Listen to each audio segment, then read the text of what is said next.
Hey again everybody, this is Mr. Phil, your Science teacher, and for today's video podcast, as I promised you, I am going to give you a more detailed explanation about significant figures, because I already made a video about it, but it was kind of rushed, so this is the promised video. If you're interested, go watch this out.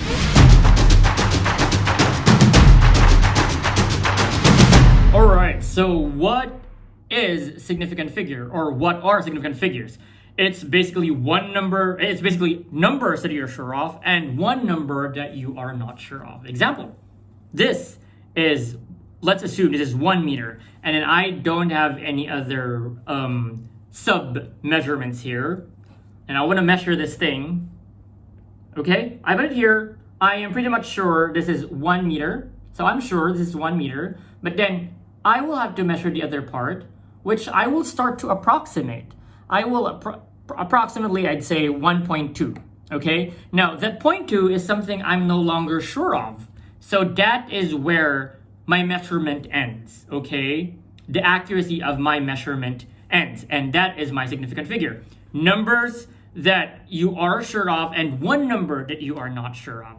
So basically, when we're using significant figures, it's for practicality. Like whenever your teacher will give you a certain problem and you just plug it in your calculator will give you a very long answer and you don't know how much number you have to use, okay? So you just look at the problem, okay? And look at how much they've measured until what point did they measure and use that. Because in science, precision is very important, okay? Both accuracy and precision are important, but if you're to weigh down which one is more important, it has to be precision, because you should be able to predict what's going to happen next. It's always like that in science. All right, now we have objectives. What are those? To identify the numbers of significant figure in a given number, in a given sets of numbers, and then perform operations based on significant rules. Significant figure rules, I mean. So why do we use SF? Just like what I explained, it's for practicality's sake. There are numbers that are, when you plug in a calculator, it's just going to give you a very long number and not exactly just a few numbers, okay? So it's impractical. It's not what you actually measured. So using significant figures, it boils down to what is your measurement, okay? Now, let's go to the rules in identifying first if the number is significant or not. First rule, all non-zeros are significant. So in the number 1, 2, 3, 4, 5, 6, 7, 8, 9, I have 10 significant figures because none of it is a zero. Next, 945 has 3 significant figures. 17,499 has 5 significant figures. How about 77,251,198? How many significant figures can you count? Okay, it's 8. All right. Next, zeros between 2 significant figures are significant. Now, we've already established that in this number 10001, these 2 ones on opposite ends are significant because they're on zeros. So therefore, they're sandwiching these 3 zeros. Therefore, these 3 zeros will be considered significant. Now, 94,073,808 has how many SF? 8. These 2 zeros are between non-zeros, so therefore they will be considered to be significant.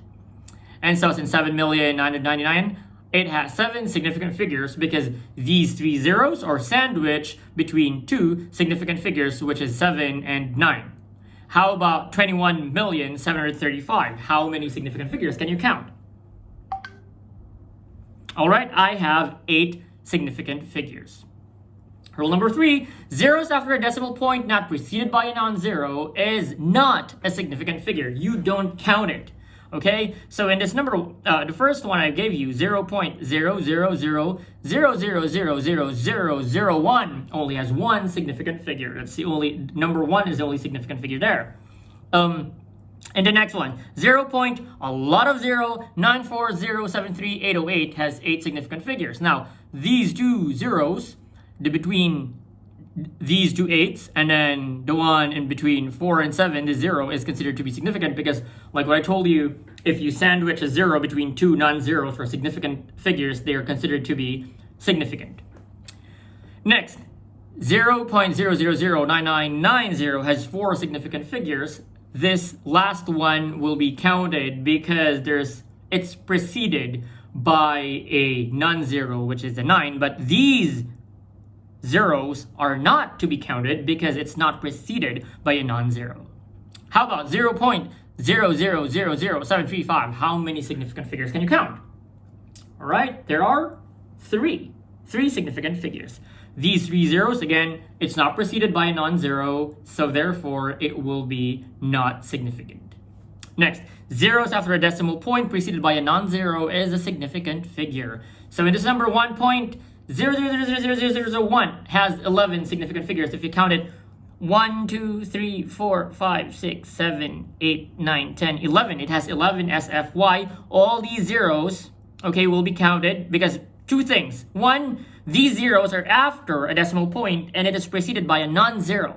Second thing, these two numbers are actually non-zero, so they're sandwiching these zeros, so these will be counted as significant. I have 10.0000000000940738808 has 20 significant figures. All of it are considered significant because, yeah, two things. Again, the one that I told you, these zeros are sandwiched between non-zeros, okay? And these zeros is after a decimal point and it's preceded by a non-zero, this number 1. 7.00 has to be a significant figure. These two will be significant because it's after a decimal point and there is a 7 in front of it, which is a non-zero. What about 0.00007350000? 0.00007350000 has 1, 2, 3, 4, 5, 6. 6 significant figures. Why? These three are significant because it's preceded by a 5 or the 3 or the 7. Okay, so it makes it significant. But these first numbers are not significant because there's no non-zero in front of it.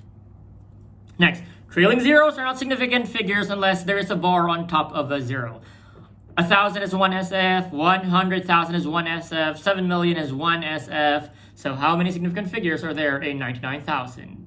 There are only 2 significant figures. Unless I put a bar on this zero. If I put a bar on this zero, the first zero, it will make it 3 significant figures. But that is an old school teaching. Okay, now we use scientific notation for that, and hence that method is no longer used. Okay, so what is scientific notation? Scientific notation is basically putting a huge number in a concise version, okay, in a more practical version of it. All right, now you only look at the numbers before the times 10 raised to a certain number. For example, here 1.230. Okay, you only look at these numbers and count like the rules for SF. This zero will be counted to be significant because it's preceded by a non-zero. These are non-zeros, therefore it's considered to be significant, so it has 4 SF. Now we go to rules in multiplication and division. In doing so, we follow it, okay, for practicality's sake. For multiplication and division, they have the same rule. For addition and subtraction, they have the same rule as well, same rules. Now, for multiplication and division, we follow the least number of significant figures. Example, in this given, 2.00 times 2.0 will give me 4.0. Why? Because 2.0 only has 2 significant figures, therefore, the final answer should only have 2 significant figures and not 3, because this 2.0 has the least number of SF.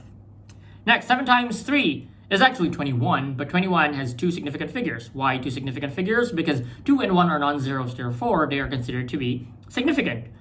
So we have to drop down to 1, okay? We'll have to make it 20, because we know trailing zeros are not counted as significant. So 7 times 3 will now become 20. It's not exactly like contradiction to your maths, because this is rounding off, okay? You just rounded off 21 to become 20, okay? And now for rules in addition and subtraction. So you follow the least number of decimal point. Example, 1.02 plus 2.9 is equivalent to 3.92, but 2.9 only has 1 decimal point, so the final answer should be 3.9. In doing so, be careful in deleting one number, okay? You have to drop them down. You don't just actually delete them. Had it been that the given is 1.07, okay, then you will have to round up because it's going to be 3.97. and then you have to just leave the 9 behind, but 7 is after that number, so it now becomes 0. It will become 4.0. Okay? So still follow the rules in rounding up. Okay? Next, 9.226 plus 1.66 is equivalent to 10.886, but 1.66 only has 2 decimal points, so the final answer should have 2 decimal places only. So that becomes 10.89. If you notice, not 10.88 because 6 is greater than 5, therefore we have to make it 10.89. Alright, so in this video podcast, we discussed about the rules in significant figures, how to identify if a number is significant or not, and how do we perform mathematical operations applying the rules in significant figures. Okay, this has been Mr. Phil again, and thank you for watching this podcast. Until the next podcast again. See you. Bye!